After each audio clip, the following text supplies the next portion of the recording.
I came home after lunch. My fiancé was in the bathtub with my sister. I closed the door and called her husband.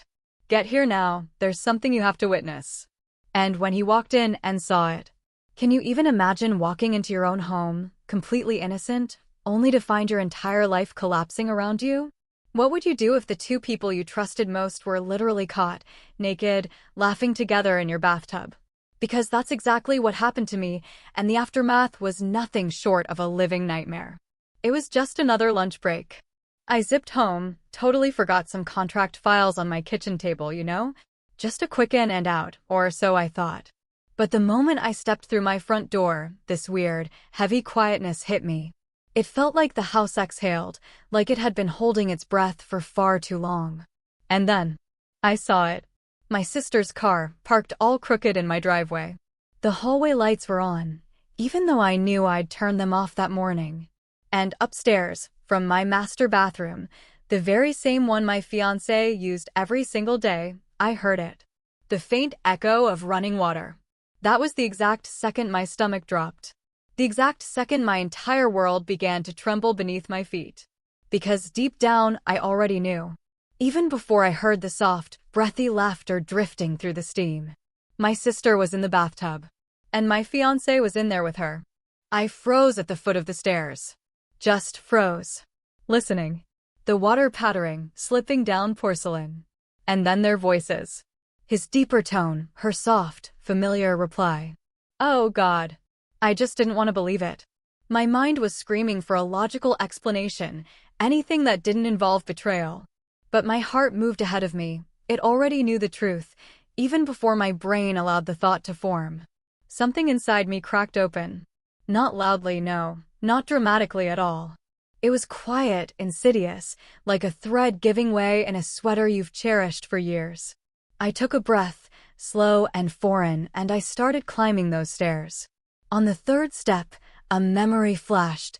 Thomas kissing my cheek that very morning, telling me he loved me. On the fifth, I saw Eliza, laughing with me over brunch just last Sunday, her hand wrapped around mine like she was the best sister in the world. By the time I reached the landing, I wasn't thinking anymore.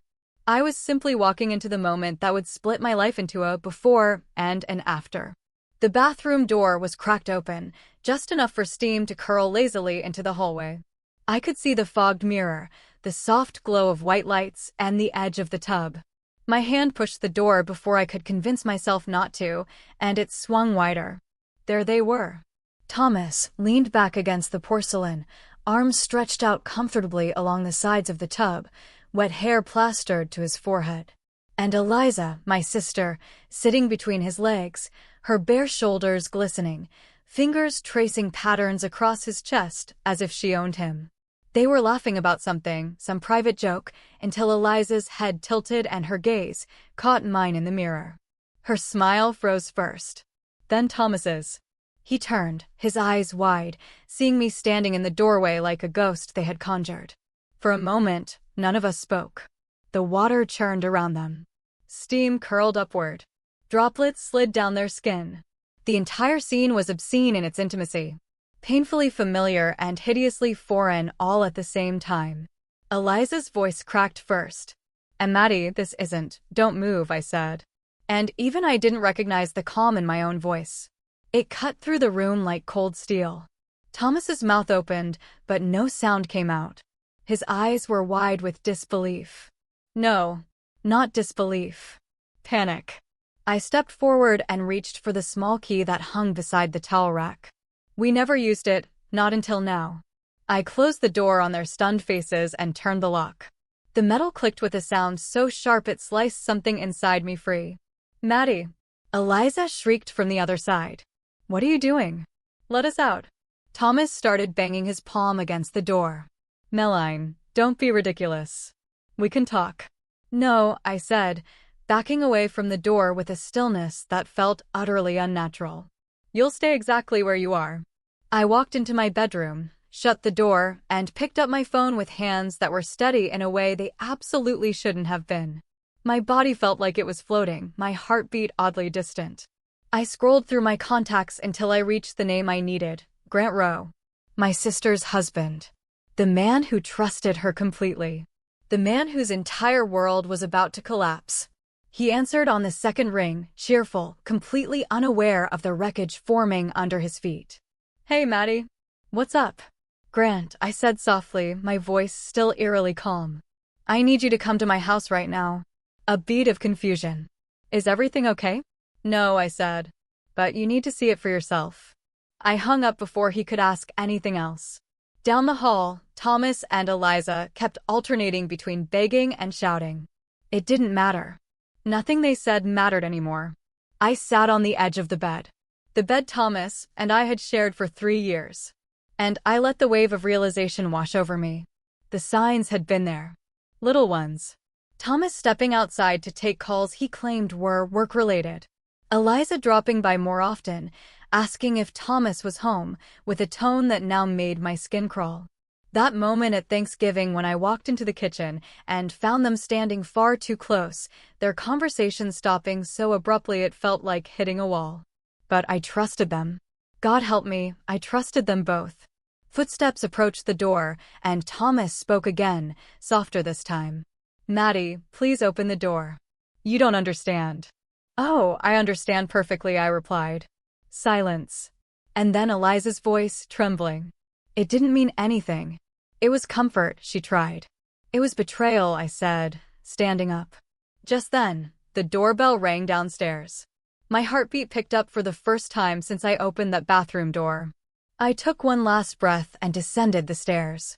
Grant stood at the door in his work uniform, confusion etched across his face. When I opened the door fully, he saw my expression and his grew still.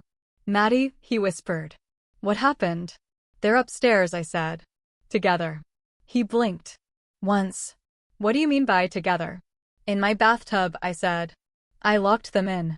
Grant's entire posture faltered. His hands dropped to his sides. For a moment, I saw something inside him break. "Show me," he whispered. We walked up the stairs together.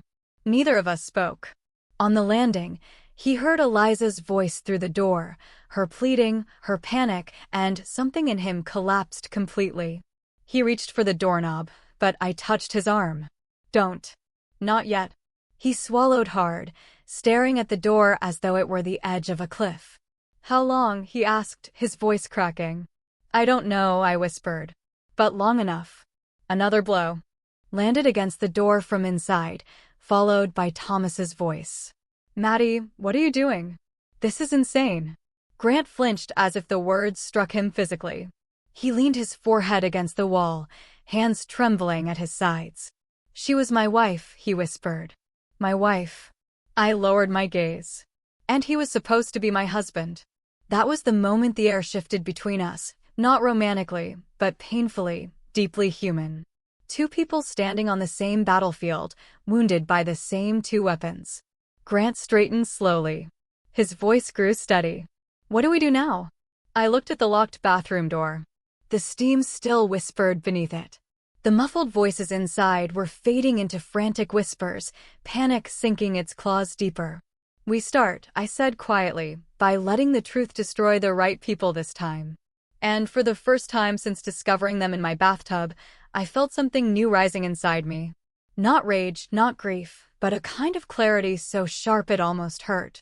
This wasn't the end of anything. It was the beginning. The moment my life broke open and finally made room for the woman I was meant to become. Grant didn't breathe for a full 3 seconds.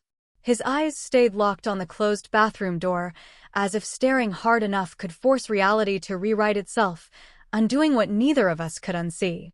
The muffled water sounds had quieted, now replaced by the frantic rustle of towels and low, panicked arguing. Their voices bled through the cracks, sharp, desperate, and guilty. He turned to me slowly, his voice hollow. "Meline, my wife is in there with your fiancée." "My sister," I corrected softly. "Your wife is my sister, Grant." The words tasted like rust on my tongue. His chest rose and fell in uneven breaths as he backed away from the door a little, bracing his hand on the hallway wall. No, Eliza wouldn't. She couldn't. I wish I were wrong."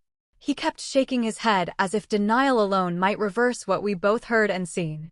But then Eliza's voice carried through the door, high and cracking with fear. You said she never comes home at lunchtime. You said we'd be safe today. Grant froze entirely. His pupils constricted, and his lips parted as though the oxygen had been punched out of him. That was the moment the truth settled. A brutal, final, shattering truth. This wasn't an accident. This wasn't a moment of weakness. This wasn't spur-of-the-moment temptation. It was routine, calculated, scheduled, expecting me to never walk through my own front door. A white-hot wave rippled under my skin. Not rage, not yet, but the kind of clarity that comes right before something explodes. Grant swallowed hard, staring at the door like a man witnessing the burial of everything he believed in. She's been doing this here. His voice cracked on the last word. In my home, I whispered. In my bathtub. And with him, he added, bitterness slowly replacing shock. Inside, Thomas hissed back, you're the one who begged to come over today. We should have waited until tonight, like usual. Grant flinched. Tonight, he echoed, unable to hide the devastation in his voice. I stepped closer, laying a steady hand on his arm. You're not hearing that wrong. He exhaled shakily, eyes burning with realization. Then he straightened, shoulders stiffening with a fragile but growing resolve. I need to know how long this has been happening. So do I. My voice was calm. Too calm. And that worried me more than if I had been screaming. I knew this calm. It was the stillness that comes right before a storm knows it no longer needs to be loud. I walked into my bedroom and opened the nightstand drawer where Thomas always tossed his phone when he showered. It wasn't there. For a moment, my pulse jumped until I spotted it on the dresser, plugged in, screen quietly glowing with notifications. He hadn't even bothered to lock it. 8 years of trusting partners in his past meant he never saw a reason to set a passcode. And I, fool that I was, thought that transparency meant something noble. Grant lingered in the doorway. Do you want me to step out? No, I said. You deserve the truth as much as I do. I tapped the screen. It opened instantly. And the world came apart a second time. His messages weren't in the main inbox. They were neatly tucked into archived. A small attempt at hiding what he must have believed I'd never go looking for, but they were there. Hundreds. I clicked on the thread labeled simply. The first message at the top was from yesterday. Can't stop thinking about you. Miss the way you laugh when you're nervous. See you soon. Grant let out a sharp breath behind me. I scrolled further.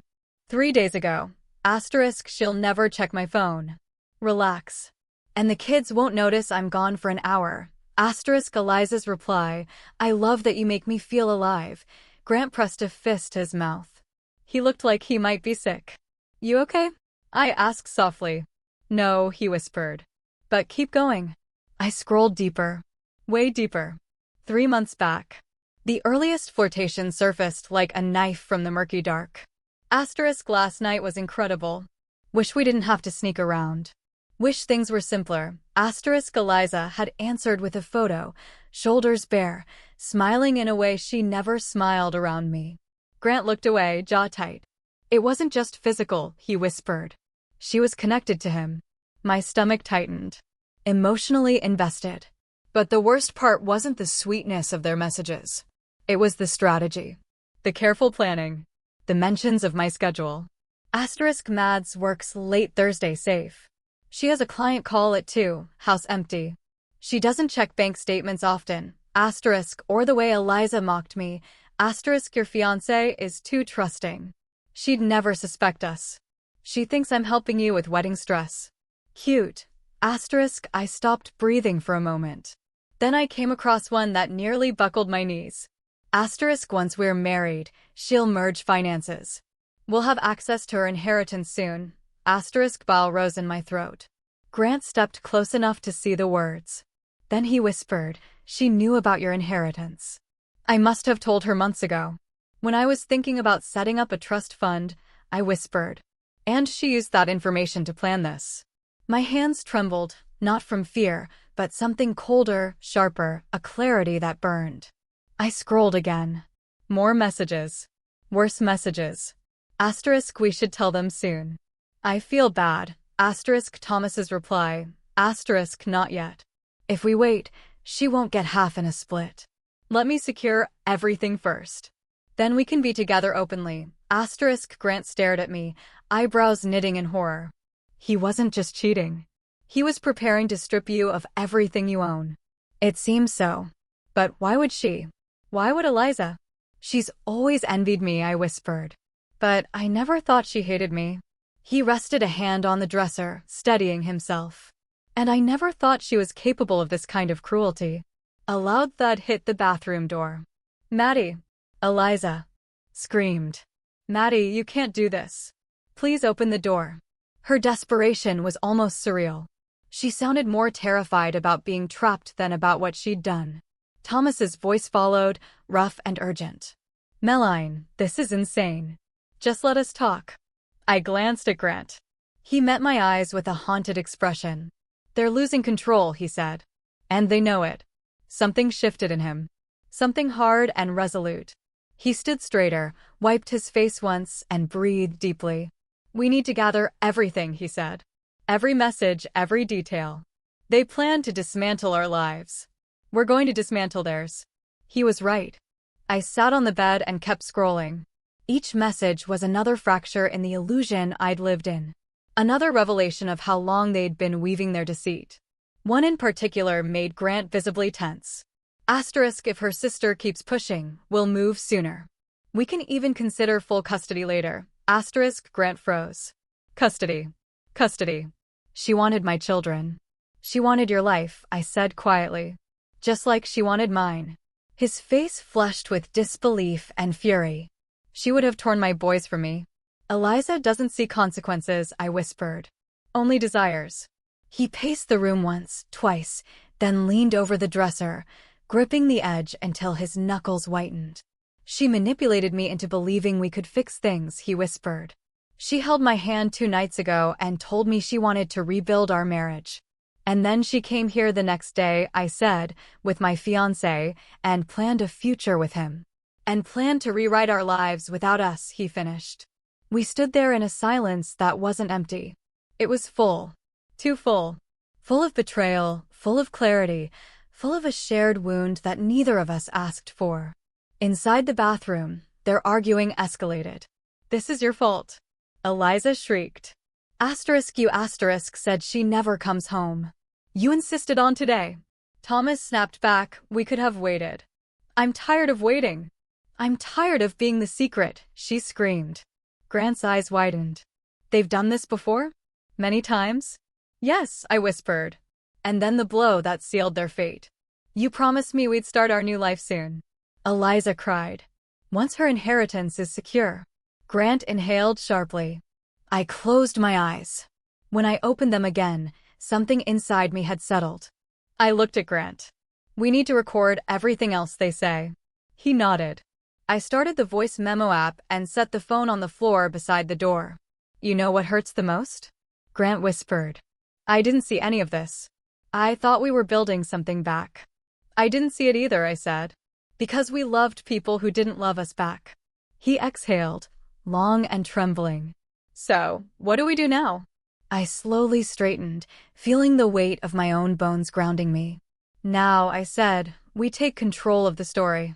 He nodded once, jaw tight with conviction. And we make sure, I added, they never take anything from us again. Grant stared at me with a look I can only describe as recognition, like he was seeing the beginning of something neither of us had known we were capable of. Somewhere behind that locked door, my sister whimpered. Thomas cursed under his breath. Their panic filled the hallway like a thick, choking fog. But here, standing beside Grant, with the truth glowing cold and sharp in my hands, I felt something powerful rising. Not revenge, not rage. A reclamation. A return to myself. A new beginning born from a bathtub full of lies. And this time, I wasn't going to be gentle. I stood in the center of my bedroom, Thomas's phone in my hand, the screen glowing with the kind of truth that severs entire lifetimes. Grant hovered near the doorway, arms crossed tightly over his chest, as if holding himself together took physical restraint. The air felt thick enough to choke on, heavy with steam from the locked bathroom, and heavier still with betrayal. I scrolled back to the inheritance messages. reading them again because part of me still wanted to believe my eyes were lying. But they weren't.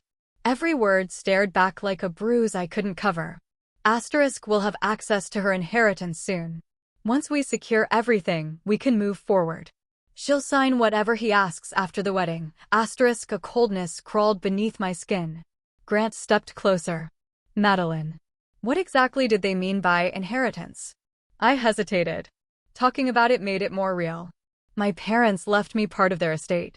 Savings, a share of my dad's business, and the deed to that lake property up north. Grant blinked slowly. And Eliza knew all of this? She's my sister, I whispered. I told her everything. I didn't realize she was keeping notes. A humorless breath escaped him. Half laugh, half gasp. She didn't just betray you. She used your love like leverage. Another message lit the screen as I scrolled. Asterisk, after we're married, she'll merge accounts. Easy. She's too innocent to question it. Asterisk, too innocent. Too trusting, too naive. The words clawed into me, one by one. A loud thud hit the bathroom door, followed by Thomas shouting, Meline, you can't just lock us in here. This is illegal. Grant snorted. He's worried about the law now. After plotting a financial ambush, he pushed off the wall, pacing once across the room. Unbelievable. I swallowed and opened the email folder, something I had been too scared to check, but I needed to know if he planned to gut my life financially. I wanted the full blueprint. Asterisk, drafted prenup. Asset protection strategy. Post-marriage account merge plan. Projected transfer timeline. Asterisk, my stomach tightened so sharply I had to sit down. Grant moved to my side, not touching me, but close enough that I felt a measure of solidarity in the space between us. What is it? Look at this, I whispered. He leaned over my shoulder, eyes darting across the email. The prenup draft was dated 2 weeks ago, composed by a lawyer I had never even heard of. It outlined that in case of divorce, I would get nothing from Thomas's assets, and he would retain marital rights to mine. There was even a note, get her to sign before honeymoon, catch her when she's emotional. I shook my head, my throat tightening. He didn't just cheat. He architected the downfall of my entire future. Grant squeezed his eyes shut. Meline, I'm so sorry. A sound from the bathroom made us both turn. Eliza was crying now. Loud, gasping sobs that were nothing like sorrow, more like fear. Meline, she wailed. Please, we need to talk. But I didn't move. Instead, Grant walked to the door and leaned his ear close. They're panicking, he murmured. And scared people make mistakes. I stared at Thomas's phone, fingers trembling now for the first time. Let's see how deep this goes. We returned to the message thread, scrolling further. 6 weeks earlier. Asterisk, the townhouse is perfect. 3 bedrooms, close to the lake. Kids can visit. Plenty of room for us. Asterisk, kids, us, my. Lungs constricted. Grant frowned. She planned to move my sons into a new life with him. A life without me. His voice cracked. She didn't want to share custody. She wanted to take them. The betrayal had teeth and claws and a face I had loved for 32 years. I inhaled slowly. Eliza always wanted what I had, but I never imagined she'd go this far. She wanted your life, Grant said quietly. And she used Thomas to get it. Inside the bathroom, the argument between them was escalating. This is your fault. Eliza cried. You promised me she never came home before 1. Thomas snapped. You're the one who insisted on today. We had time. We didn't need to rush. I'm tired of hiding. I'm tired of being the secret, she shrieked. Grant's eyes burned. She wanted to be the main character. And she didn't care who she had to destroy. Another message popped up in the email archive. Asterisk, meeting tomorrow. Need to discuss timeline concern. She's becoming suspicious. Asterisk, response. She won't see anything unless we let her. I laughed then. Not a hysterical laugh, no. A sharp, dry, newly born kind of laughter. Suspicious. I was blind. Grant sat beside me. You trusted people who should have protected you. That isn't blindness. That's faith. His voice softened. They're the ones who broke it. My eyes stung. Not with tears, but with something more volatile. Resolve. Another alert pinged on Thomas's phone. A reminder. Review financial transfer plan with E. I handed the phone to Grant, unable to look at another word. He scrolled for me as I pressed my hands into the mattress to ground myself. Meline. His voice dropped to a whisper. There's a spreadsheet. A what? A timeline. Goals. Projected wedding date as phase 1. My heart slowed, becoming heavy and mechanical. Read it to me, I said. He cleared his throat. Phase 1. Secure emotional commitment. Phase 2. Merge financial accounts before ceremony. Phase 3. Initiate asset transfer 6 months post-marriage. And Eliza? I asked. He swallowed. Note states E requests reassurance. She wants confirmation of future role. I stared at him. She treated my marriage as a business transaction, I whispered. And he treated your life like a project plan, Grant said bitterly. Inside the bathroom, Eliza suddenly screamed. Thomas, tell her we were doing this for us. Tell her we deserve something, too. A low, broken sound left Grant's chest. She doesn't love anyone, he murmured. Not even herself. I stood and walked toward the bathroom door. Not to open it, no, but to listen. Thomas muttered, she froze our accounts. If she files anything, everything falls apart. Eliza's voice broke. What about the townhouse? What about the deposit? Asterisk townhouse. Deposit. Money. Asterisk my life reduced to a line item in their future plans. I returned to the bedroom, calmer now than when I had walked away. A strange peace slid over me. Not forgiveness. Not numbness. Clarity. Grant, I whispered. This wasn't just cheating. It was a conspiracy. Yes, he said. All documented. All planned. And all exposed, I added. He nodded. We stood there together, two people torn apart by the same betrayal, and something shifted between us. Not romance, not attraction, something quieter. A shared fight. A shared truth. What now? He asked. I looked at the locked bathroom door, hearing the sound of my sister's sobs, Thomas's frustration, both of them unraveling. Now we start my plan, I said. Now we build everything they tried to destroy. He nodded slowly. I'm with you. And we make them accountable, I added. They won't see it coming, he said. I opened the notebook on my bedside table, blank pages staring up at me like an open future. I wrote, asterisk step 1, document everything. Step 2, protect assets. Step 3, confront with evidence. Step 4, take back control. Asterisk the pen didn't shake. Grant exhaled. Meline, you're stronger than you know. I didn't smile. Strength wasn't a feeling. It was a choice. A choice I had not been given the luxury of making until today. Behind the door, my sister cried harder. Thomas begged. Their voices no longer reached me. I closed the notebook and looked at Grant with a steadiness that surprised even me. They planned my destruction, I said quietly. So now we plan their downfall. He nodded once, firmly. Together. I turned toward the hallway, toward the muffled chaos behind the locked door, toward everything that had shattered me. And for the first time, I felt the pieces rearranging themselves, not into who I was, but into who I was meant to become. The sound behind the bathroom door had changed. It wasn't laughter anymore. It wasn't even pleading. It was panic. Raw and rising, the kind that confirmed exactly how guilty they were. Thomas's voice cracked first, sharp and anxious. Madeline, you can't just keep us in here. Open this door. Eliza cried out right after him. Maddie, please. We need to explain. Grant and I stood on opposite sides of the hallway, the silence between us stronger than their noise. He looked at me as if waiting to see whether I would break, but there was nothing left in me to shatter. I had already broken once, when I found them together. Everything after that was simply reconstruction. I lowered my gaze, pulled up the voice memo app on my phone, and pressed record. I set it down near the base of the door. Grant's eyebrows lifted. Good idea. If they're going to confess, I said softly, they're going to do it on tape. Inside, their argument grew louder. This is your fault. Eliza screeched. You said she'd never come home at lunch. I didn't know she'd forget her files. Thomas shouted back. You insisted on coming today. We could have waited. You said today was safe. You pushed me into this, Eliza. Grant's face twisted with disgust. They're turning on each other. I kept my gaze on the door, my voice low and even. Let them. Eliza suddenly wailed. If she tells Mom, if she tells anyone, I'll lose everything. Grant flinched.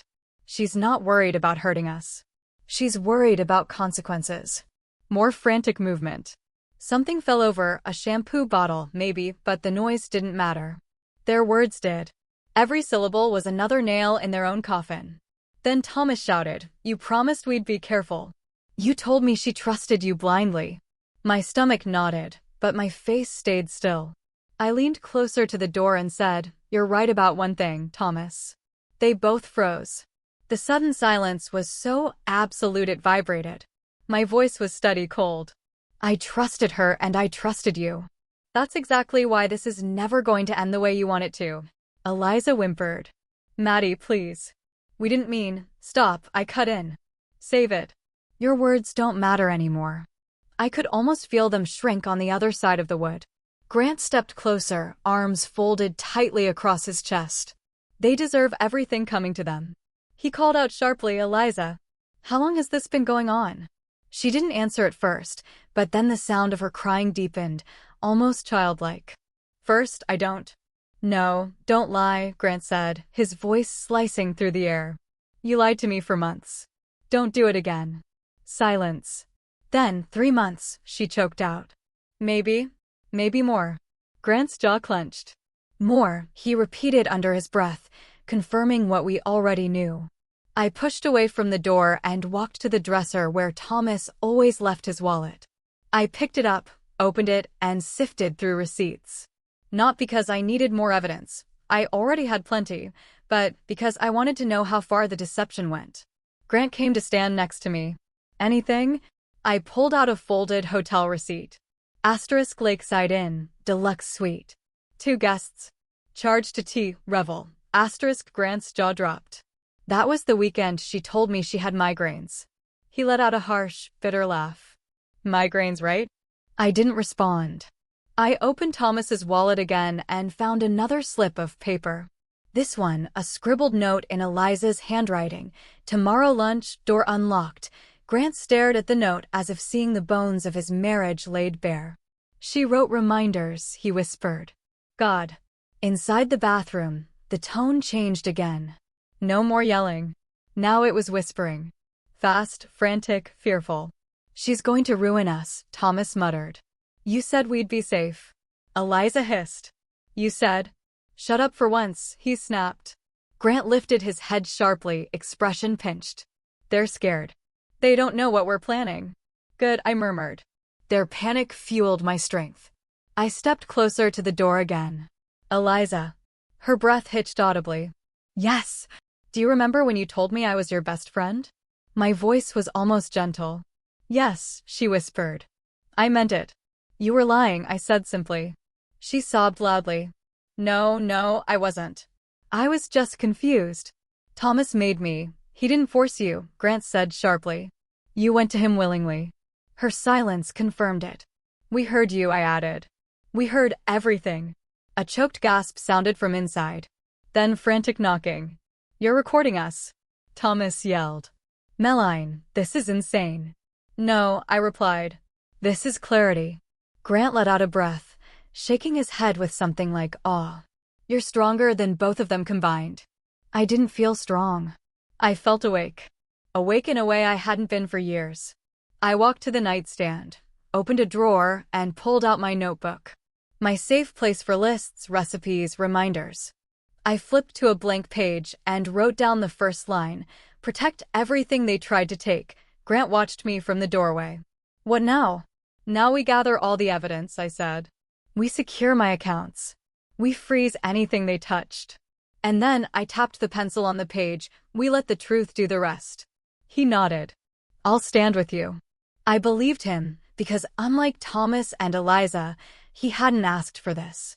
He hadn't manipulated anyone. He was just another victim. Another person used like a pawn by the 2 people who should have cherished us. Suddenly, Eliza's voice broke through again. Hi, desperate, hysterical. Thomas, Tell her it wasn't serious. Tell her. Tell her we were just confused. But Thomas's response was chilling in its honesty. It was serious. Don't pretend now. Grant's eyes widened. They're confessing everything. I pressed record on my second device, my tablet, and set it by the door as a backup. It wasn't love. Eliza screamed. It was supposed to be perfect after the inheritance. After we moved into the townhouse. Grant stiffened. Townhouse? So, she admits it. And the inheritance? I murmured. She said it outright. Then Thomas yelled. We wouldn't have needed her money if you weren't so goddamn impulsive. The hallway went still. Grant whispered. They were counting on you financially. They were building a life on your assets. And yours, I added. He nodded once. What followed from inside the bathroom was the most revealing exchange yet. Eliza cried, You promised we'd get everything. You promised me we'd be together once she signed the papers. I promised you nothing.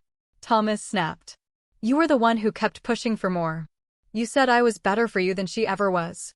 I said that to get you to stop crying. Grant looked stunned. They're eating each other alive. Good, I whispered. Let them tear the truth out of each other. He leaned against the wall, exhaling shakily. What's your next step? I met his eyes. Control. Of what? Everything. I turned away from the door, toward the window where sunlight streamed into my bedroom, warm, golden, gentle against the storm buried inside me. I'm done being helpless, I said quietly.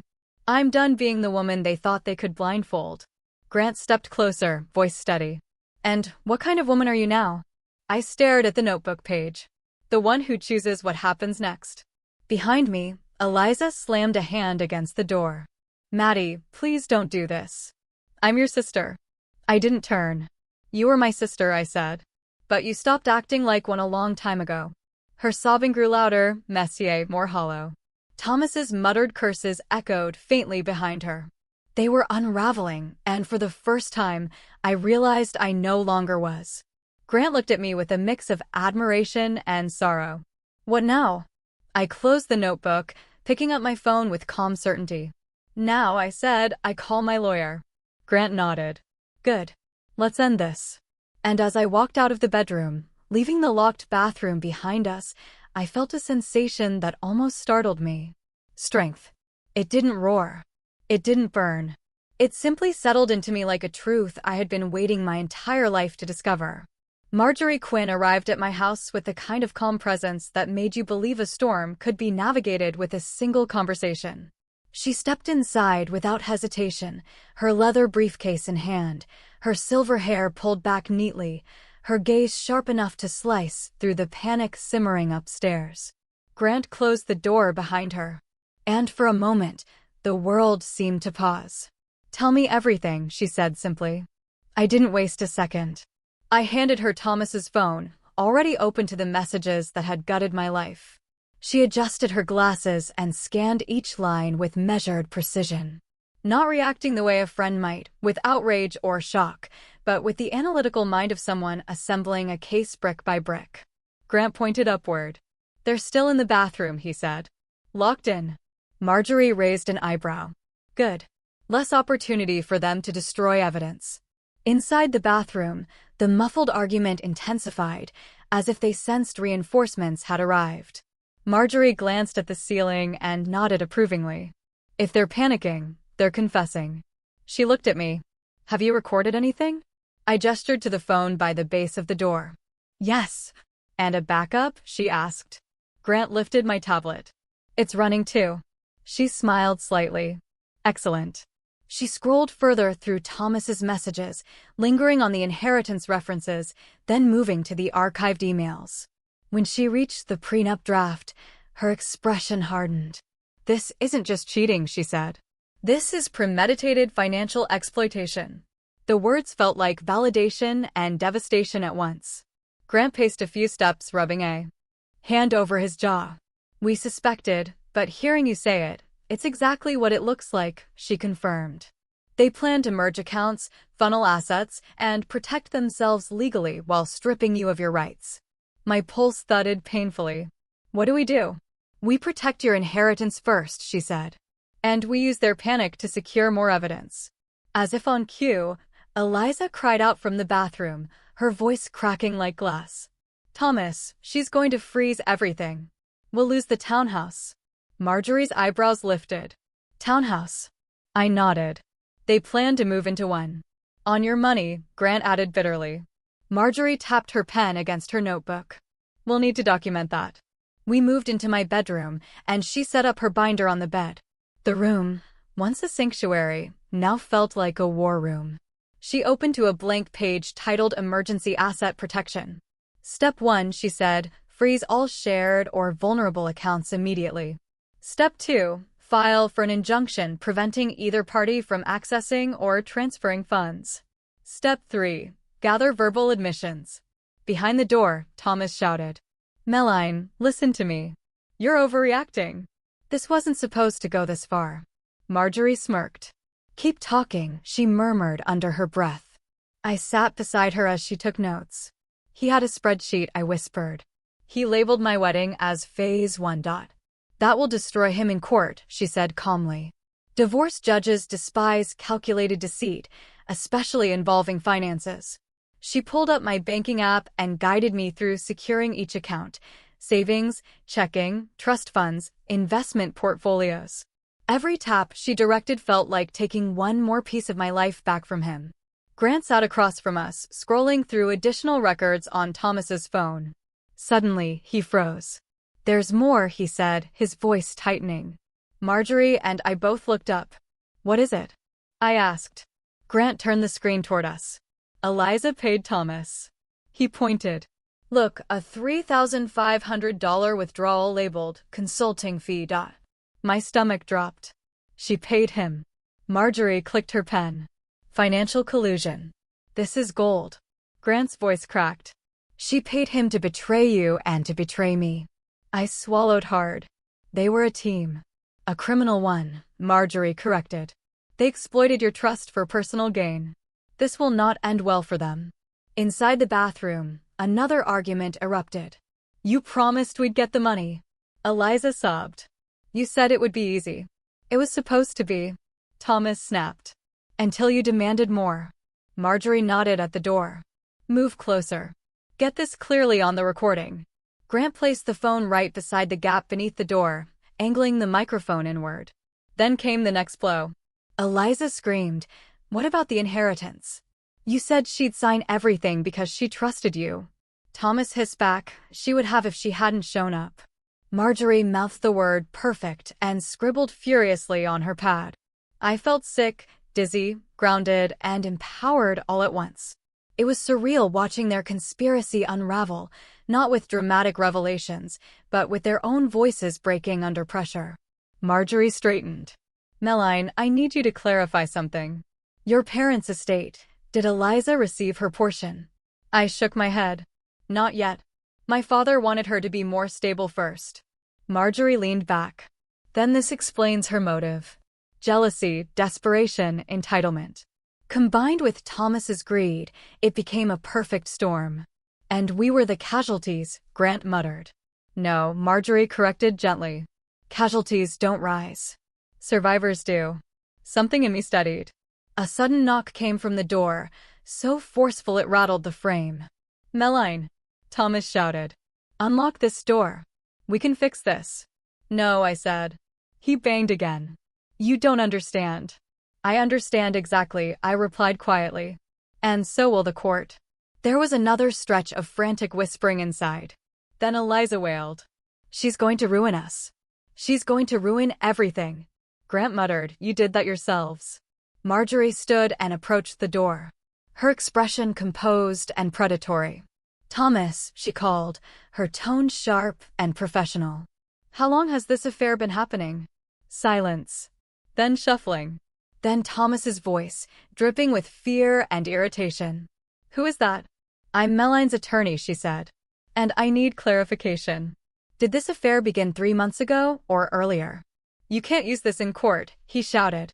We absolutely can, she replied coolly. You're speaking freely. Eliza screeched, Don't answer her. Thomas's voice rose. Fine. It started months ago, but she came on to me first. Eliza gasped. You liar. More fighting erupted. It was almost unbelievable that two people who had worked so hard to hide their betrayal could unravel so quickly when the truth cornered them. Marjorie stepped back, satisfied. That's enough for our purposes. Grant sank onto the edge of the bed. I can't believe this. She risked everything we built for him. And he risked everything for her, I added. And they both deserve what's coming, he said. Marjorie gathered her notes. The emergency injunction will prevent them from touching a single dollar of your estate or accounts. The audio evidence makes your position unshakable, and combining this with the messages and financial records, she looked at me with a firm nod. You're standing on solid ground. I exhaled a breath that felt like it carried months of tension. What do I do next? I asked. You decide how you want the story to end, she said softly. Do you want confrontation, quiet separation, public exposure? I glanced toward the bathroom door. A confrontation was inevitable. Thomas shouted again. Meline, let us out right now. Eliza whimpered. Please, Maddie, I'm your sister. That word didn't land the way it once did. Grant looked at me. What do you want, Meline? I closed the notebook in my lap. The pencil lines were still fresh, written moments ago when I didn't yet know how deep their betrayal went. But now I was ready. I want them to face what they did, I said, fully, without excuses. Marjorie nodded approvingly. Then we'll set the stage. She closed her binder with a decisive snap. Once you sign the injunction, everything changes. Grant stood beside me. I'm with you every step.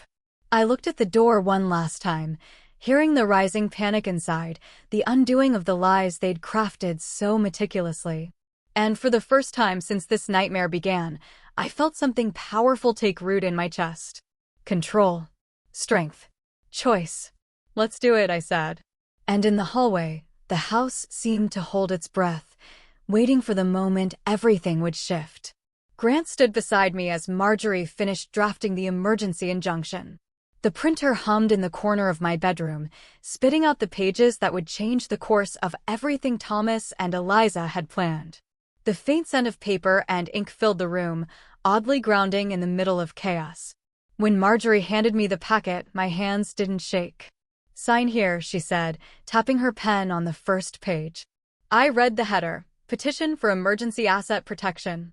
A sense of control washed over me. Thomas had expected me to be naive, emotional, confused, but here I was, calmly signing a legal document that safeguarded everything he had been plotting to steal. Grant paced in front of the window, muttering under his breath. She really thought she could replace you. She thought she deserved your life. Not anymore, I said softly. When I finished signing, Marjorie gathered the papers neatly. I'll file this electronically from my office, she said.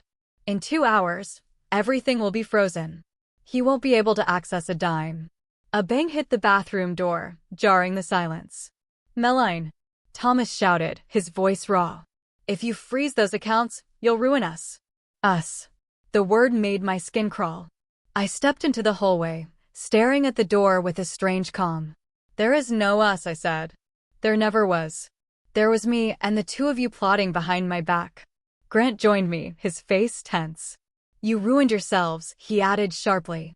Stop blaming her. Inside, Eliza sobbed louder. Grant, please, think about the kids. I am, he said. For the first time in months, I actually am.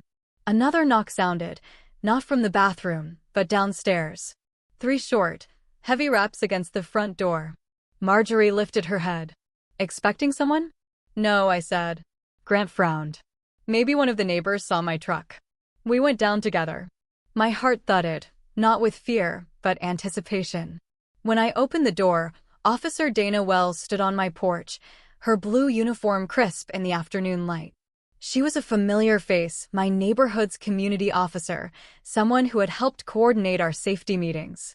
Meline, she greeted with a sympathetic smile. I'm sorry to bother you, but we got a call. A call? I repeated. She nodded.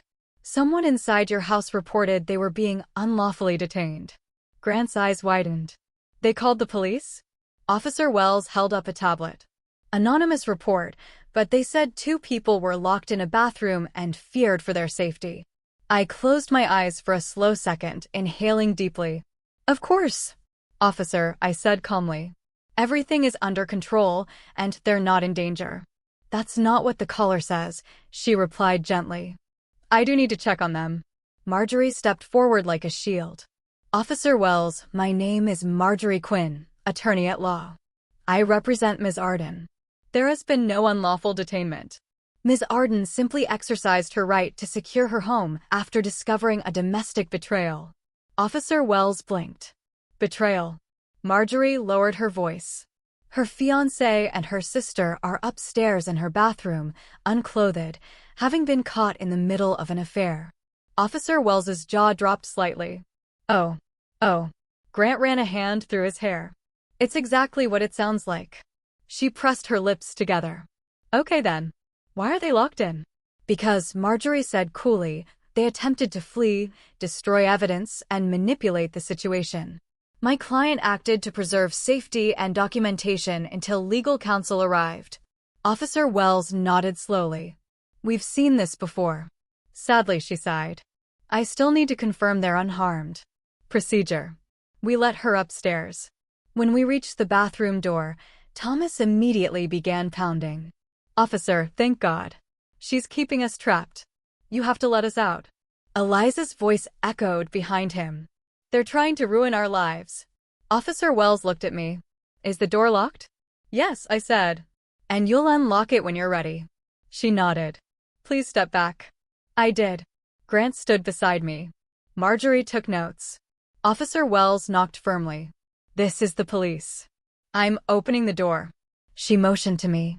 I unlocked it and immediately stepped aside as she swung it open.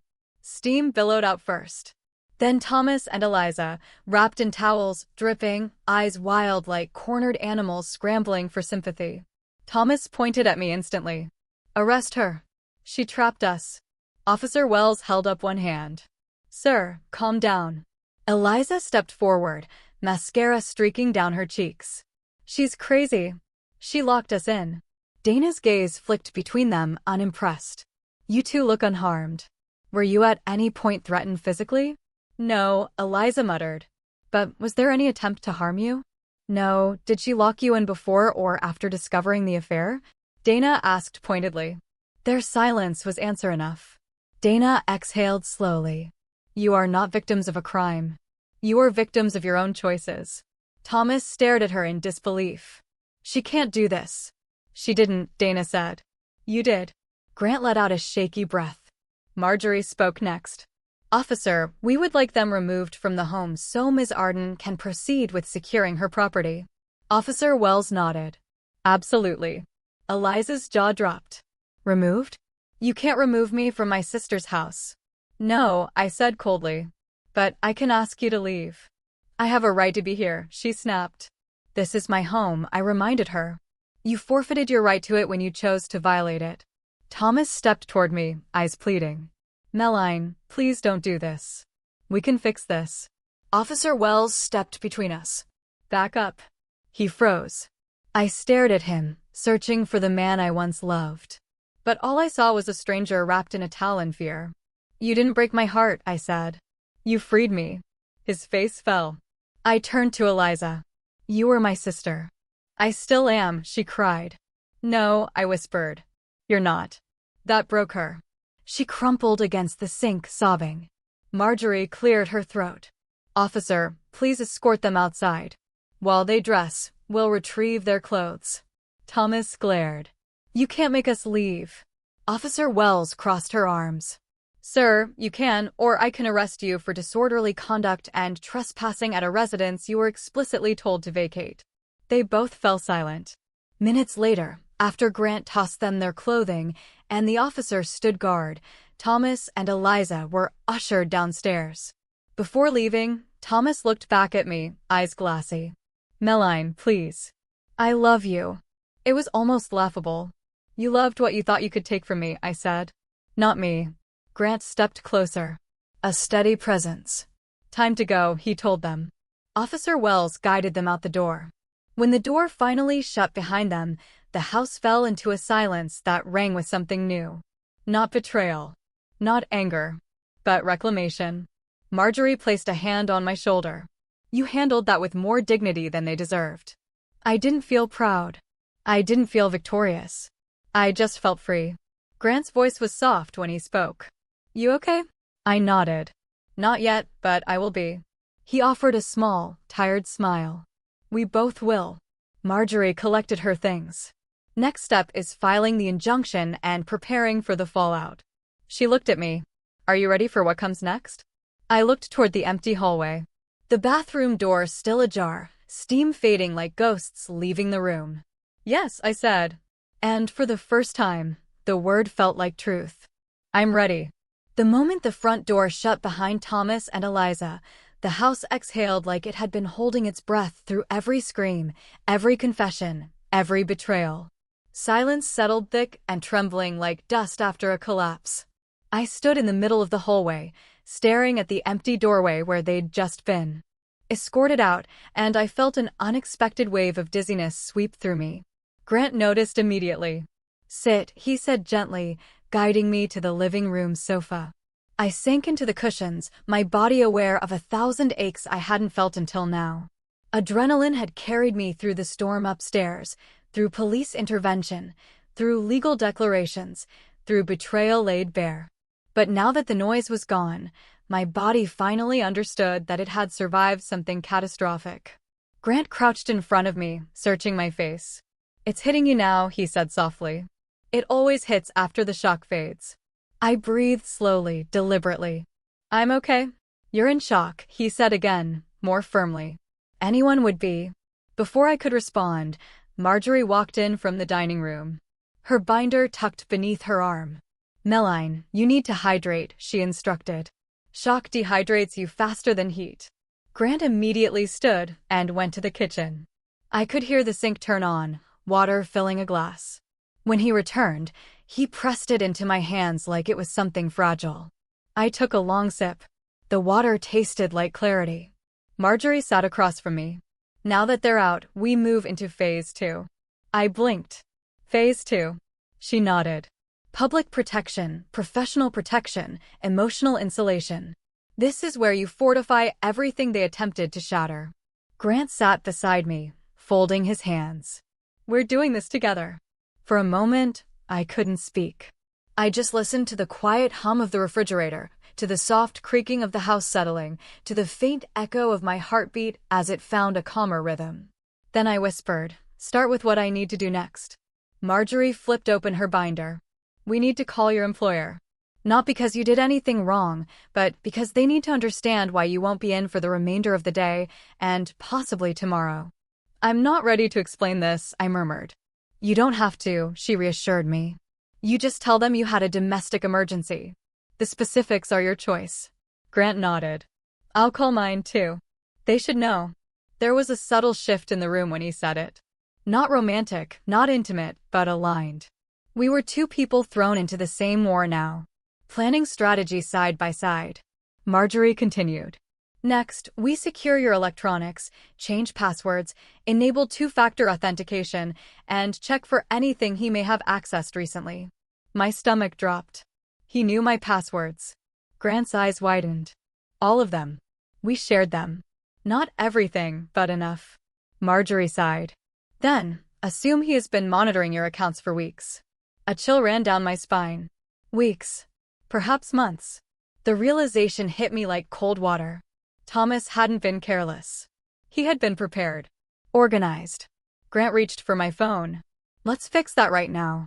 We went through every app, every login, every piece of my digital life. Password by password, door by door. I locked Thomas out. With each change, I felt a piece of myself return. When we finished, I sat back against the sofa, exhausted, but lighter. What about Eliza? I whispered. Grant's expression tightened. She'll go to her parents' house first. She'll cry. She'll twist the narrative. She'll say we overreacted, and they'll believe her, I said quietly. Not for long, Marjorie interjected. Because when they hear the truth, they'll have no choice but to understand. I rubbed my temples. This is going to destroy my mother. Grant lowered his gaze. It'll destroy my boys, too. I looked up sharply. What do you tell them? He shook his head slowly. I don't know. They're too young for the whole truth. But they'll know something happened. Before I could respond, my phone buzzed. A text message from Eliza. Asterisk, please, I need to talk to you. I didn't mean for this to happen. I'm sorry. I'm so sorry. Asterisk. Grant leaned over to read it. Don't respond, he said quickly. Marjorie nodded. Absolutely not. Anything you say can be twisted into leverage. Another message came. Asterisk, we were stupid. Thomas said you'd forgive us. He said you'd understand. Please talk to me. Asterisk, I clenched the phone tightly, my breath catching. She thinks I'll forgive her. She thinks you're still the old you, Grant murmured. The one she could manipulate. That hit deeper than he knew. Another text. Asterisk, Mom is asking where I am. What do I tell her? Asterisk, I stared at the screen, feeling tears burn behind my eyes. Not because I missed her. Not because I felt sympathy.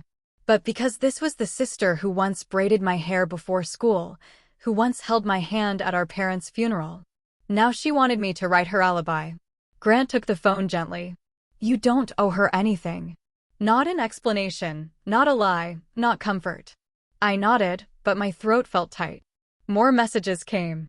Asterisk, please don't tell anyone. We can fix this. You're my sister. Please don't ruin me. I need you, asterisk, Grant whispered. She never needed you until you were the one thing that could save her. Marjorie stood. I'll take care of blocking their numbers. You can allow only emergency contacts. The moment she enabled the block, my phone fell silent. It was the quietest sound I'd ever heard. Grant placed a hand on my shoulder. She won't stop trying, but you have to. I looked at him, steady and unflinching. I will. A sudden knock rattled the front door again, sharp and impatient. Grant's posture stiffened. Stay here. But I stood. No, I need to face this. We walked together to the door. When I opened it, there stood my mother. Hair disheveled, eyes wild, face flushed with worry. Meline, she exclaimed, grabbing my arms. Eliza called me crying. She said something terrible happened. What did you do? Asterisk, not what did they do, asterisk, just like that. Pain rose up my throat. Grant stepped between us slightly. Mrs. Arden, maybe this isn't. She held up a hand to silence him. I'm speaking to my daughter. What happened? Why did you throw your sister out of your home? I inhaled shakily, my chest tightening. She didn't tell you? I asked. No, my mother said, her voice trembling. Just that you've made a mistake. A huge one. A bitter laugh escaped me. She made the mistake, Mom, not me. My mother blinked rapidly, confusion clouding her face. Meline, she's your sister. She was, I corrected. Then she got into my bathtub with my fiancé. Silence fell. My mother's face crumpled, eyes widening in disbelief. She what? In my house? Today? Her knees nearly buckled. Grant caught her elbow, studying her. Oh, God, she whispered. She didn't tell me that. Tears filled her eyes, blending grief and humiliation. Grant guided her inside, and I shut the door gently behind us. My mother collapsed onto the sofa, covering her face with her hands. How could she do this to you? To me? I sat beside her. Because she thought she'd get away with it. She looked up, eyes glassy. And Thomas planning to marry me and drain my inheritance. She stared, then whispered. You saved yourself. I had help, I said, glancing at Grant. He gave a small, tired nod. My mother exhaled shakily, gripping my hands. What do you need from me? The question stunned me. She had always taken Eliza's side, always defended her, always soothed her. But now she was looking at me first. I swallowed the rising emotion. Stand with me, I whispered. Don't let her rewrite the story. My mother nodded firmly. I will. I promise. It was the first time in years I believed her. Marjorie re-entered the room. We should prepare for tomorrow. There will be fallout, pushback, lies. Grant looked at me. We're ready. But I shook my head. No, I said quietly. We're not. Not yet. They both turned toward me. I need to confront her, I said. Face to face. Not in anger, not in screaming, but with truth. Grant frowned. Mads, I need her to hear it, I insisted. I need her to understand. Silence stretched heavy but unbroken. Then Marjorie closed her binder. "If that's what you choose," she said, "we will prepare you."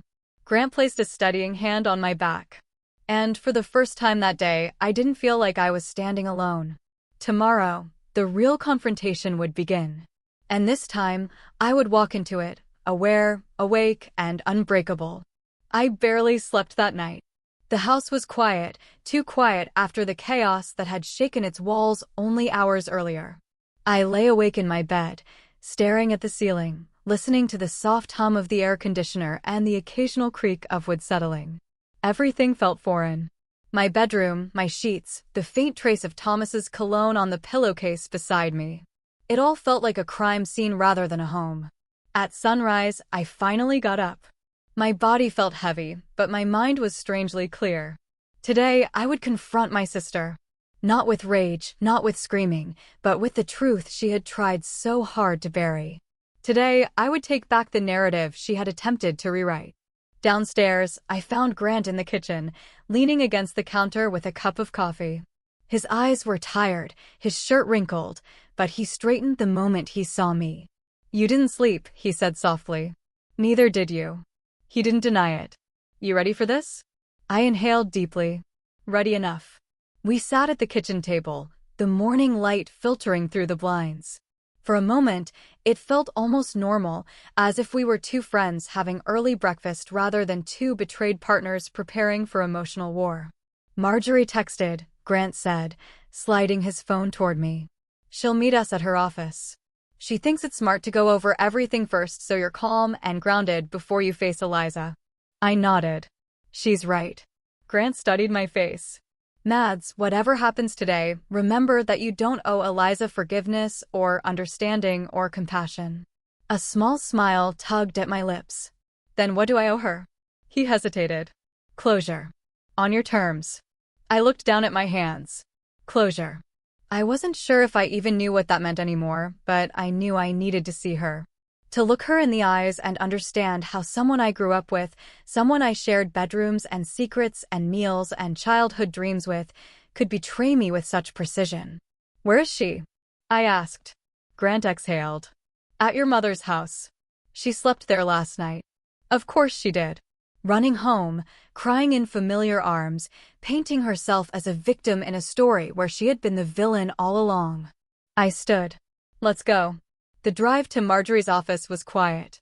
Grant kept glancing at me like he was making sure I wasn't about to break. But I didn't break. I didn't shake.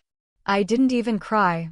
It was as if everything inside me had solidified overnight, cooled into something sharp and resolute. When we entered Marjorie's office, she was already waiting in the conference room with a stack of files and 2 cups of coffee. She didn't greet us with small talk or sympathy. She simply gestured for us to sit. "We prepare now," she said. "Emotionally, legally, strategically." She began reviewing everything, every message, every recording, every detail of the affair and the financial schemes they had plotted. She treated their betrayal like evidence in a criminal case. And maybe that was what I needed. Someone who stripped the emotion away and left only the consequences. When she finished, she closed the binder and looked directly at me. "Meline, before we go any further, I need to ask you, why do you want to see your sister?" The question pierced deeper than expected. I swallowed. "Because I need her to hear the truth," I whispered. "Not the version she's trying to twist, not the story she's already telling. I need her to know the damage she caused." Marjorie nodded, but didn't soften. "And what do you want from her?" I didn't answer immediately. The truth was still taking shape inside me. "I want her to understand she didn't break me," I said finally. "She tried." They both tried. But she failed. Grant let out a breath, a small, proud sound. Marjorie closed her binder. "Then let's prepare for her manipulation." She listed everything. The tactics Eliza might use, the tears she would weaponize, the excuses she would cling to, the stories she would twist, the blame she would deflect. "You must remain neutral," Marjorie said. "If she senses guilt, she'll exploit it. If she senses doubt, she'll pounce. If she senses compassion, she'll rewrite the narrative. Keep your power." I nodded, absorbing every word. When we left the office, My heart hammered with an unfamiliar strength. Not anger, not revenge, but clarity. Grant drove us to my mother's home, a modest beige house with a white porch and a hydrangea bush that Eliza and I had planted as teenagers. The bush was blooming now, bright and alive, mocking the rot that had grown between us. As soon as we pulled up, my mother rushed out the front door, her face pale, her hands wrung together. "Meline," she breathed. "She's inside. She's been crying all morning." Grant muttered, "I'm sure she has." I stepped forward. "Mom, I need space. Let me talk to her alone." She hesitated, torn between protecting one daughter and comforting the other. Finally, she nodded. "I'll stay in the kitchen." Grant gripped my shoulder. "I'll be right outside." When I entered the living room, Eliza sat on the couch, legs folded under her, wrapped in a blanket like a child. Her eyes were red and swollen. She looked smaller than I remembered. Broken, maybe, but not innocent. The moment she saw me, she burst into sobs. "Maddie, please, can we talk?" I stood across from her, not sitting. "Not yet." "Talk," I said. She wiped her face, her voice trembling. "I'm sorry. I'm so sorry. I never meant for things to go that far." "That far?" I echoed. "Eliza, you slept with my fiancé for months. You planned to take my inheritance. You plotted a future without me." She shook her head quickly, desperate. "It wasn't like that." "Thomas said. He said things. He said you didn't love him. He said you didn't appreciate him." "And you believed him?" I asked. She hesitated. And that hesitation was answer enough. "Do you know what hurts the most?" I continued. "Not the affair, not the deceit, not the financial scheming." I stepped closer. "It's that you didn't come to me. Not once. Not even as a sister. Not even as a human being." She covered her mouth with her hands, sobbing harder. "I was hurting," she cried. "I was lonely. You had everything. Your job, your friends, your future, and I had nothing. You were always the chosen one." My voice sharpened. "So you took what was mine." She froze, her expression sliding into something darker. "Guilt, envy, shame." "No," she whispered. "He chose me." The words hit the room like a slap. I stared at her, feeling something inside me go very still. "Eliza," I said softly. "He didn't choose you. He used you the same way you used him. You both used each other. But you don't get to rewrite the story now." She shook her head, squeezing her eyes shut. "I didn't mean for it to happen. I didn't want to fall in love with him." I blinked slowly. "Love." Her lips trembled. "I thought he loved me too." I let out a slow exhale. "Then why was he planning to take my money?" She flinched. "Why was he writing prenups designed to trap me? Why was he telling you to pressure me, manipulate me?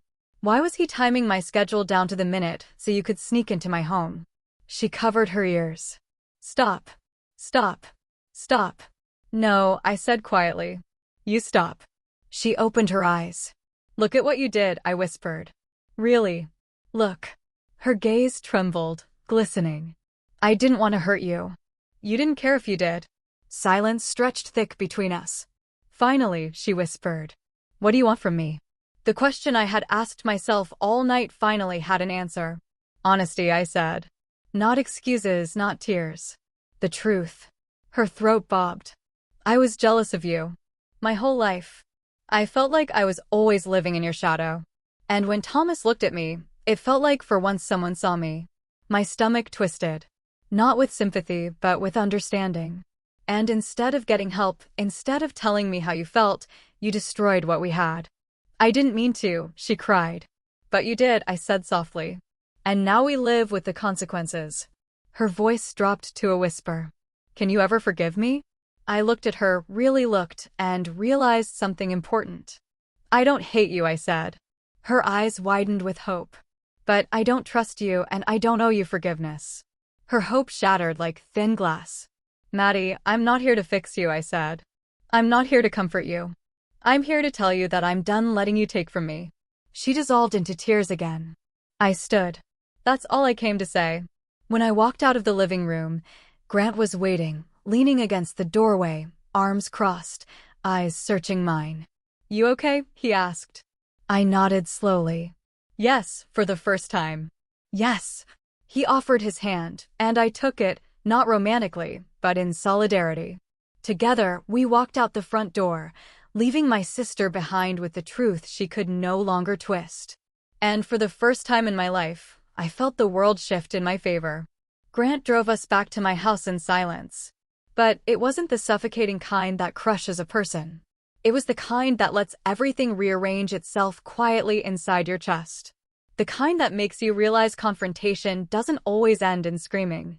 Sometimes it ends in truth, settling like dust after a demolition. When we pulled into my driveway, the afternoon sun hung low, casting long shadows across the pavement. My home looked unchanged from the outside, but I knew better. The walls had heard too much. The floors had held too many lies. The bathroom upstairs still carried the steam and scent of betrayal.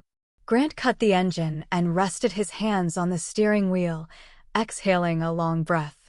You handled that better than anyone I know. I didn't feel strong, I admitted. Not really. He shook his head. Strength isn't feeling fearless. It's doing what you did anyway. His words sat warm in my chest. When we stepped inside, the emptiness felt different from yesterday's.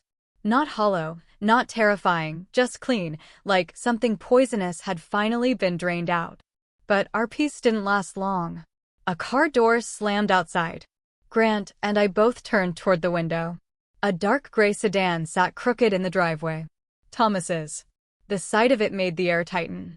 He was coming back. Of course he was. Grant moved instinctively in front of me. Stay here. No, I said quietly. I'm done hiding. Before he could stop me, I opened the door. Thomas stood halfway up the walkway, his eyes wild and sunken. He looked like a man who hadn't slept, who'd spent the night drowning in the wreckage he'd created. Meline, he breathed out, stepping closer. Thank God. We need to talk.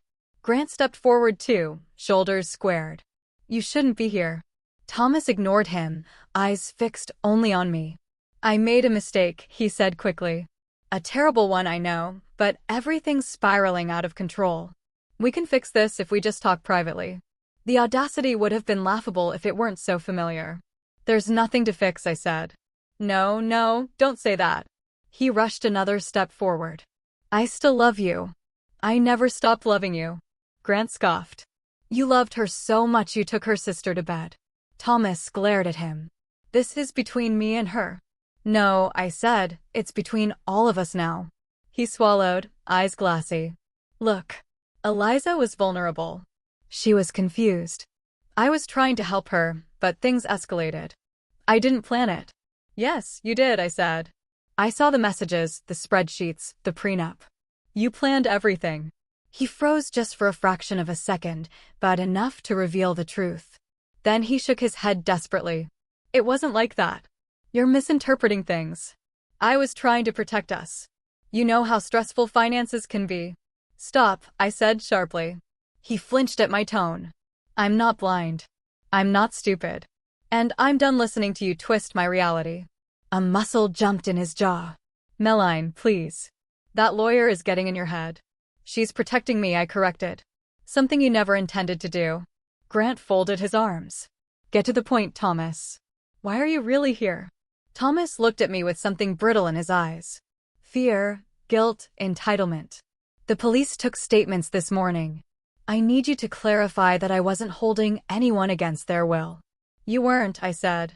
You were the one trying to escape. His shoulders sagged in relief. But that doesn't erase what you did. He stepped closer, lowering his voice. If you tell them everything, I could lose my job. Good. And my reputation. Good. And possibly be investigated for fraud. Very good. He reached out like he might touch my arm, but stopped when Grant moved between us. Meline, Thomas pleaded, his voice breaking. Please don't ruin my life. I stared at him, feeling something hollow and cold settle in my chest. I'm not ruining your life. I'm letting the truth ruin your lies. He staggered back, as if the air itself rejected him. I messed up, he whispered. I messed up so badly. But I can change. I can do better. We can get married just like we planned. I exhaled a bitter laugh.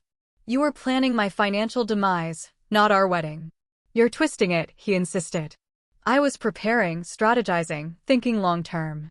Without me, I said. About me, against me. Grant shook his head slowly. You're unbelievable. Thomas turned to him, anger flashing. You think you're any better? You think you never made mistakes in your marriage? Grant's face hardened. I didn't sleep with her sister. The silence that followed was suffocating. Thomas looked back at me, desperation rising. I need you to believe me, he whispered. You never meant to hurt me. But you did, I said softly. Every day you lied. Every time you came home to me after being with her. Every time you looked me in the eye and said you loved me. He stepped forward, almost frantic now. We were good together. You were good at lying, I corrected. That's all. His voice cracked. You can't just throw away 3 years. You threw them away first, I said. He shook his head violently. No, don't do this. Don't give up on us. Don't walk away. I stared at him, really seeing him. The manipulator. The planner. The coward. The man who had wanted my future, but not me. There is no us, I said quietly. There never was. Not in the way I believed. He sank onto the porch step, burying his face in his hands. What am I supposed to do now? Grant stepped closer to me, speaking before I could. You face the consequences, like everyone else. Thomas lifted his head, tears streaming down his face. I loved you, he whispered again. No, I whispered back. You loved the version of me who trusted you blindly. She's gone. He gasped like he'd been punched. I stepped back, closing the emotional distance between us like shutting a door. Leave, I said. Now. He stood slowly, trembling. Is this really it? Yes. He nodded once, a broken, defeated movement. I'll go. But this isn't fair. You're not being fair. Grant laughed quietly. Fair? You want to talk about fair? Thomas didn't answer. He walked down the driveway with heavy, uneven steps. When he reached his car, he turned back one last time. You'll regret this, he whispered. I didn't blink. No, I'll heal from it. He got into his car and drove away. The silence afterward felt like rain after a wildfire. Cool and cleansing. Grant exhaled. You did it. My throat tightened. It doesn't feel good. It's not supposed to, he said gently. It's supposed to feel true. We went inside, and I sat on the couch, staring at nothing. Grant disappeared into the kitchen, then returned with water. He didn't push. He didn't rush me. He just sat beside me, a steady presence in a day that had shaken more than I wanted to admit. After a long while, he spoke softly. You know what I admire most about you? I looked at him, surprised. You didn't let them break who you are, he said. You didn't scream. You didn't fall apart. You faced them with the truth. I swallowed hard.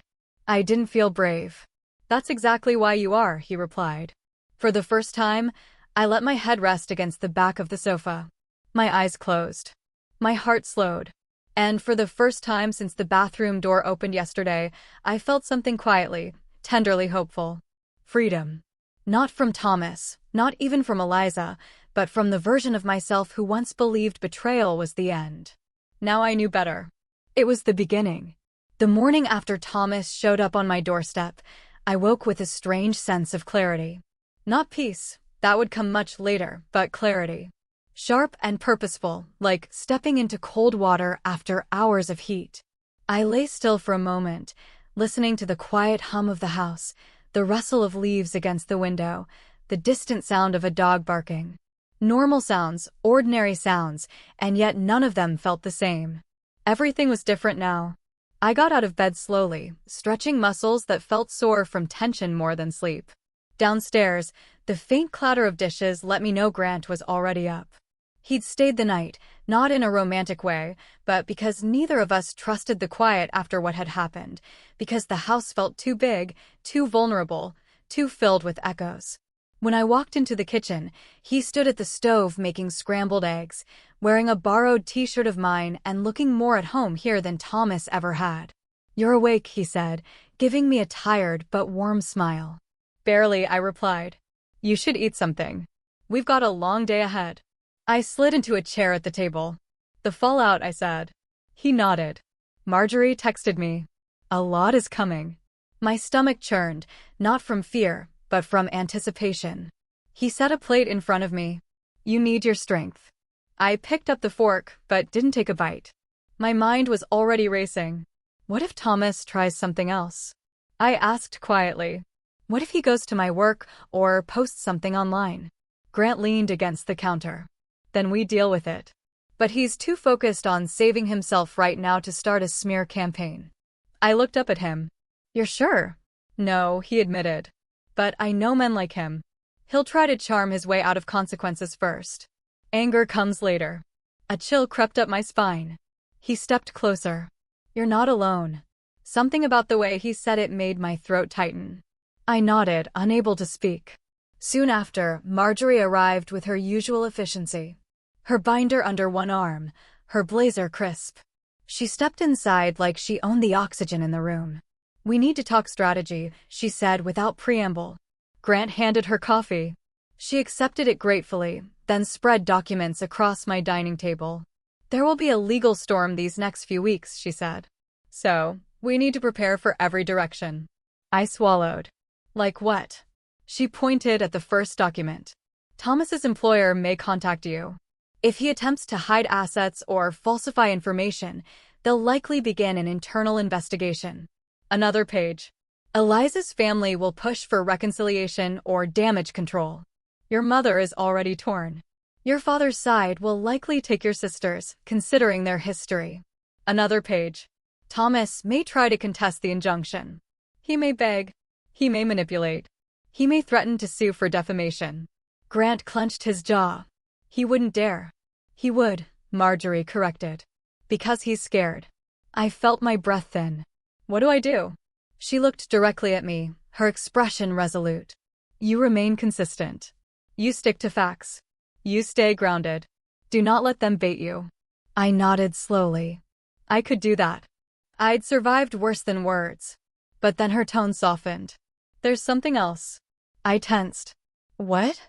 We received an email this morning, she said, sliding her tablet toward me. My stomach flipped as I leaned in to read. It was from Thomas. Long, emotional, a rambling mess of apologies, explanations, excuses. Meline, I made a mistake. I was weak. I was confused. Please don't destroy my life over this. Please don't let your lawyer ruin me. We can fix this. I'll go to therapy. I'll change. I'll do anything. He ended it with a sentence that made my skin crawl. You know I love you more than anyone ever will. I pushed the tablet away, nausea rising. Marjorie studied my reaction. Do you want me to block him on all channels? I hesitated. Part of me wants to read every word he writes, so I know what he's planning. And the other part, she asked gently. Hates the sound of his voice in my head. Grant placed a steady hand on my shoulder. Then let's silence him. I nodded. Marjorie tapped her screen. Done. She folded her hands. Today we finalized the separation paperwork. Financial freeze is active. Custody hearings for Grant will begin soon. And your sister, she'll likely attempt contact again. She already tried, I whispered. She asked if I could keep this quiet. Marjorie's eyebrows arched. Of course she did. Grant muttered. She's terrified of consequences. And accustomed to escaping them, Marjorie added. I looked down at my hands. I thought she loved me. Grant sat beside me. She loved how you made her feel. That's not the same. I didn't respond. The truth was too sharp. Just then, the doorbell rang. Grant stood instantly. Stay here. My heart jumped wildly. Do you think it could be anyone? He said, but let me check. Marjorie approached the doorway too, ready for battle with nothing but a binder and a brilliant legal mind. Grant peered through the peephole, then sighed. It's your mom. My stomach twisted. I stood slowly. I should talk to her. Do you want me with you? He asked. I shook my head. Let me try alone first. I opened the door. My mother stood there wringing her hands, eyes swollen from crying. She pushed past me into the foyer before I could say anything. Meline, she whispered. We need to talk. I shut the door gently. Okay, what's wrong? She turned to me, her expression wavering. Your sister, she's not doing well. She's devastated. She barely slept. She hasn't eaten, she said. Her voice cracked. She said she doesn't want to live anymore. The words hit like a fist to my chest. Grant stepped instinctively. That's manipulation. My mother's head shot toward him. How dare you? No, I said gently. He's right. She blinked rapidly, confusion washing over her. This is what she does, Mom, I continued. She pushes until someone feels responsible for her emotions. She's your sister, my mother whispered. You two used to be inseparable. I swallowed the ache. And she betrayed me in the worst way possible. My mother trembled. She's ashamed. She's scared. She's hurting. So am I said quietly. But no one is rushing to protect me. She stared at me as if seeing me for the first time. Not the dependable daughter, not the problem solver, not the emotional caretaker. Just me. Milline, she said softly. I don't know how to navigate this. You're both my daughters. I know, I whispered, but only one of us destroyed the other. Her face folded. Tears welled. Then she stepped forward and wrapped her arms around me. I'm sorry, she whispered into my shoulder. I'm so sorry. I closed my eyes, absorbing the fragile warmth of her apology. Mom, I love you, but you cannot fix this. And you cannot ask me to be the one who carries her guilt. She nodded slowly. You're right. It was the first time she'd said that to me ever. When she left, Marjorie exhaled. That went better than expected. Grant squeezed my hand. You handled it perfectly. I didn't feel perfect. I felt bruised, but stronger. The rest of the afternoon passed in paperwork, calls, planning, preparing. By evening, when the sun dipped low and the sky poured amber light across my living room floor, I finally collapsed onto the couch. Grant sat across from me, watching me quietly. After a long moment, he spoke. Can I ask you something? Of course. What's the hardest part of all this? I stared at the ceiling, searching for the truth. Losing the illusion, I said. The illusion that my life was stable, that the people I loved were honest, that trust was simple. He nodded. And now? I turned to him. Now everything feels raw, but real. He smiled, soft, tired, genuine. Real is better. Even when it hurts. I didn't disagree. When the sky finally darkened, and my house fell into quiet again, Grant stood, stretched, and said he should head home to check on his boys. Before he left, he paused at the door. You know, he said, this isn't the end of your story. I know it's the beginning. I held his gaze for both of us. He smiled, then stepped out into the night. When the door closed behind him, I sat alone in the stillness of my house. A house no longer filled with betrayal or lies or manipulation. A house ready for rebuilding. A life ready for reclaiming. The storm had passed. Now came the rebuilding and the woman I would become next. The next week unfolded in slow, deliberate layers, like peeling back wallpaper that had been glued on for years, revealing the bare, cracked truth beneath. Nothing about it was easy. Nothing about it was clean. But everything about it was necessary. By Tuesday, the injunction had fully processed. Thomas could no longer access any shared financial accounts or attempt transfers without triggering immediate legal consequences. Marjorie sent me a message that morning with one simple line, "He's trapped now." It should have comforted me. In a way, it did. But more than anything, it solidified that what Thomas had tried to do wasn't just a betrayal. It was a blueprint for erasing me. Grant came over later that afternoon, carrying 2 coffees and a folder tucked under his arm. For you, he said, placing the hot cup in my hand. Thank you, I murmured. What's the folder? He hesitated, then handed it to me. Custody documents. My lawyer wants me to start gathering anything that proves I've been the consistent caretaker. My heart tightened. You're going to fight her. He sat beside me on the couch. She planned to take the boys. Planned to uproot them. I can't risk a judge thinking we're amicably splitting when she was actively strategizing their removal. I nodded. You're doing the right thing. He ran a hand through his hair. It doesn't feel right. It feels awful. But it's necessary. We sat quietly for a moment. Then he turned to me. How are you holding up? I'm functioning, I said honestly. Not thriving, not falling apart, just functioning. You're stronger than you think. I met his eyes. You keep saying that. Because it's true. His smile was small but genuine. And in that moment, something between us shifted. Not romantically, not instantly, but in the honest recognition of two people rebuilding themselves side by side. Before either of us could say more, my phone buzzed. A message from an unknown number. Asterisk, I need to speak with you. Please, it's urgent. Thomas, asterisk, Grant leaned over to read it.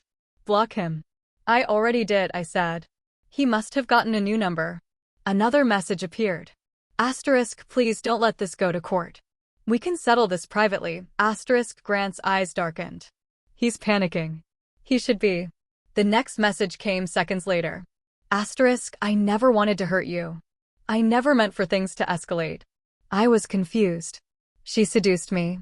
I didn't know how to stop it. Asterisk, I exhaled sharply. He's rewriting history already. Grant crossed his arms. Classic. Minimize his role.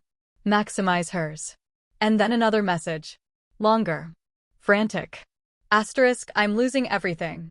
My job put me on temporary leave. My family knows. They're disgusted with me. You don't have to destroy me further. Please, Maddie. I'm begging you. Asterisk, my fingers hovered above the screen. I didn't know what to say. I didn't even know if I should respond. Grant watched my face closely. What are you thinking? That he's not sorry? I whispered. He's scared. Grant nodded. Fear isn't remorse. It's self-preservation. He's trying to get ahead of the narrative. Exactly. I lowered the phone. What if I block this number too? Do it, Grant said. He forfeited the right to access you the moment he betrayed you. So I did. It felt final. In a way, the confrontation on my doorstep hadn't. A few hours later, I received a call from my mother. She sounded exhausted, fragile, like her voice was walking over broken glass. Meline, she said softly. Your aunt and uncle are here. They want to talk to you. The tribunal had assembled. No, I said gently. Not today.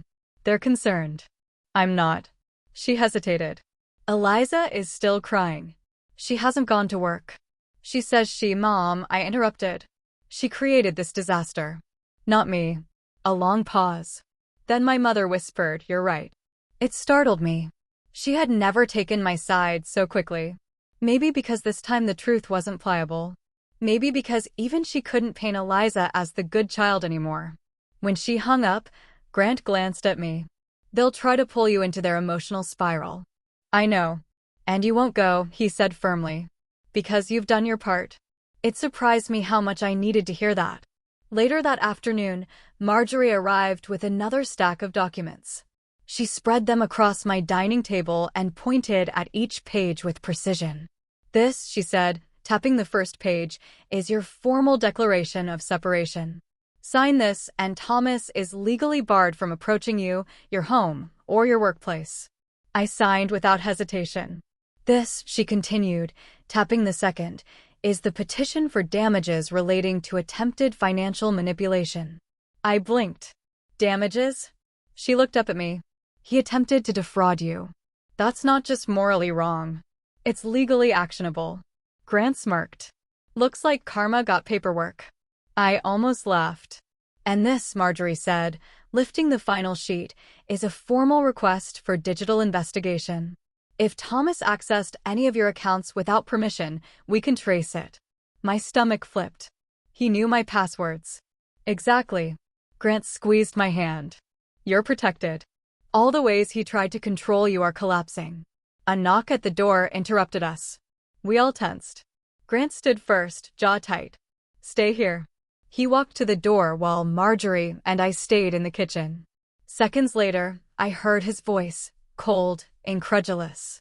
You've got to be kidding. My heart jumped. Who is it? I called. Grant returned holding a white envelope. It's from Thomas. I frowned. He's not allowed to be here. He wasn't, Grant explained. He taped it to your mailbox. I hesitated before opening it. Inside was a handwritten letter, messy and frantic. Asterisk Meline, please don't go through with this. Please don't ruin my life. You were everything to me. If you go to court, if you testify, I'm finished. Please. I'm begging you. I made a mistake. Everyone makes mistakes, but you're punishing me like I'm a criminal. Please reconsider. I need you, asterisk, no, I whispered. He needs control. Marjorie took the letter. We document this. He's escalating. Grant met my gaze. Are you scared? I thought about it. The old me would have been.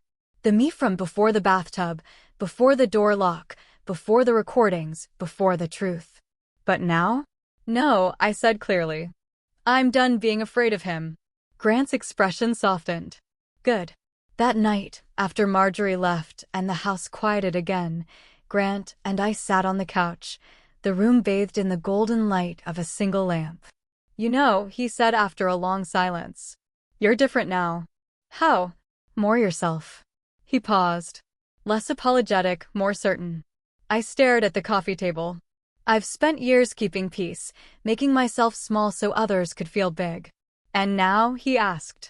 I looked up, meeting his eyes with something like certainty. Now I'm reclaiming space. My voice. My life. Grant gave a slow, deliberate nod. Good. You deserve that. Something inside me warmed. Not romantic. Not rushed. Just safe. He stood eventually. I should go. Early meeting tomorrow. I walked him to the door. As he stepped onto the porch, he turned back. I meant what I said, Mads. You're stronger than you know. And then he left. When I closed the door, the house didn't feel haunted anymore. It felt reclaimed. The ghosts were gone. What remained was mine. And tomorrow, chapter by chapter, I would build a life that finally belonged to me. 2 months later, I walked into my home and didn't flinch. The shadows didn't carry ghosts.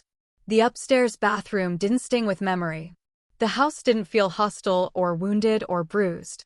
It felt like mine. Quiet, sunlit, and whole. Healing didn't arrive all at once. It came in pieces. It came the day Thomas's injunction was upheld in court. He sat across the room, shoulders slumped, eyes hollow. He tried to catch my gaze, but I didn't let him. Not out of cruelty. Out of clarity. When the judge declared that his financial manipulation was documented and that proceedings would move forward in my favor, I felt a weight lift. Not because he was losing, but because I was finally free. It came the day my sister left town. My mother called me, her voice trembling as she explained that Eliza needed distance, reflection, help. I didn't argue. I didn't plead. I didn't ask. I simply wished her well. I hoped she would learn to face her shadows instead of casting them onto me. It came the day Grant's custody hearing ended with full primary custody awarded to him. I watched him walk out of that courthouse with tears in his eyes. Relief, victory, heartbreak, all tangled together.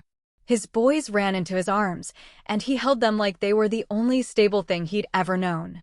Healing came in slow breaths, long walks, coffee dates with friends who refused to let me disappear, and sessions with a therapist who helped me untangle the knots of betrayal left behind. It came in repainting my bedroom, replacing the towels, getting rid of the sheets Thomas had once slept on. It came in laughter, quiet at first, then real, and most unexpectedly, it came in the form of a man who had walked through his own version of hell beside me. Grant and I didn't rush anything. We didn't force anything. For the first few weeks after the dust settled, we spoke every day about court documents, about life, about pain we never imagined we'd share. He helped fix my broken fence one Saturday morning, and I helped him assemble bunk beds for his boys the following weekend. We sat on his back porch sipping beer, talking about the future, like two people who had once believed theirs had ended. One evening, after a long day of sorting through paperwork, he drove me home. We stood on my porch, the air warm and quiet. He brushed a strand of hair behind my ear, slow, careful, giving me every chance to pull away. I didn't. He kissed me gently, the way someone touches something they're afraid to break. And for the first time in a long time, I felt wanted. Not used. Not manipulated. Not taken for granted. Wanted. But this isn't a love story. Not yet. This is a rebirth story. A rebuilding story. The kind of story where the woman who once walked in on her fiancé and her sister in her bathtub eventually learns that the moment she thought destroyed her was actually the moment that saved her. Today, as I stand in my kitchen stirring tea, sunlight pooling across the counter, I realize something important. Betrayal didn't define me. Survival did. And now freedom does. I learned that love isn't blind trust. It's mutual respect. Partnerships aren't built on sacrifice. They're built on generosity and honesty. And peace isn't something you wait for. It's something you reclaim, one choice at a time. Eliza's absence is quiet. Thomas's consequences continue to unfold. Grant's life is stabilizing into something strong and steady. And I finally became someone I recognize, someone I'm proud of, someone who isn't afraid of beginnings anymore.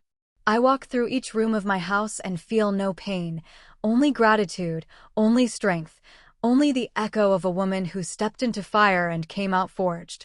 I open the back door, breathing in the cool evening air. My phone buzzes on the counter. A message from Grant. Asterisk dinner tonight. Something simple. Or we can just talk. Either way, I'd like to see you. Asterisk I smile, typing back a yes that feels warm and honest. No fear, no hesitation, just possibility. Before heading out, I pause in the doorway and glance upstairs toward the bathroom where everything ended. And then I close the door softly behind me, knowing that it's no longer a place of brokenness. It's just a room. My life isn't trapped inside it anymore, and neither am I. Have you ever faced a betrayal that completely reshaped who you are, forcing you to reclaim your life piece by painful piece? Tell me what you think. I really want to know.